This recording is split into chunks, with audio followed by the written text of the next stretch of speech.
फतवे की वजह से लोगों के सामने अजीबोगरीब हालात पैदा हो गए हैं। इसी पर देखते हैं बीवी से निकाह का फरमान।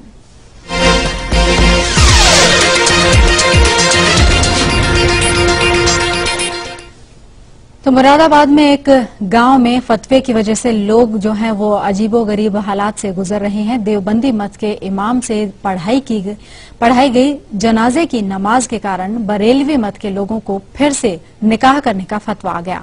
पूरे गांव में ही नहीं, दूर दूर तक इस फतवे को लेकर चर्चाएं हो रही हैं।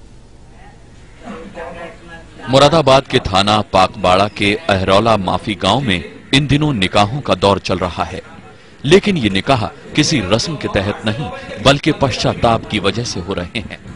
दरअसल परेशानी तब शुरू हुई जब 11 अगस्त को गांव के बुजुर्ग मास्टर नजाकत हुसैन तुर्क की नमाज जनाजा अब्दुल मोहम्मद ने पढ़ा दी।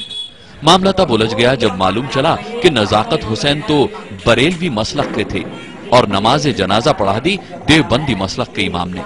लिहाजा बरेलवी मसलक के लोगों की न सिर्फ नमाज नहीं मानी गई बल्कि उनके निकाह को भी खारिज कर दिया गया। जिन लोगों ने उस देवबंदी ख्यालात के शख्स के पीछे नमाज पढ़ी है तो उनके निकाह जो हैं वो टूट गए। उनको दोबारा अपनी बीवियों से निकाह पढ़ना चाहिए। जो लोग नमाज जनाजा में शामिल नहीं हुए थे उन्होंने मसले को सुलझाने के लिए मुरादाबाद के मुफ्ती से फतवा मंगवाने का फैसला किया और जब फतवा आया तो गांव में भूचाल आ गया। फतवे में देवबंदी मसलक के इमाम के पीछे नमाज पढ़ने को नाजायज तो करार दिया ही गया, नमाज पढ़ने वाले बरेलवी मसलक के लोगों को दोबारा निकाह पढ़ने की हिदायत भी दे दी गई। जाहिर है कि जब उसने कुफ्र के अकीदे रखने वाले के पीछे नमाज पढ़ी, आया वो कोई भी हो तो उसकी नमाज नहीं है और जानबूझकर उसने ऐसा किया है तो वो भी उसी जुमरे में दाखिल है। इसलिए उसको दोबारा कलमा पढ़ना होगा और अगर निकाह है तो वो टूट गया, फिर से दोबारा निकाह करना होगा।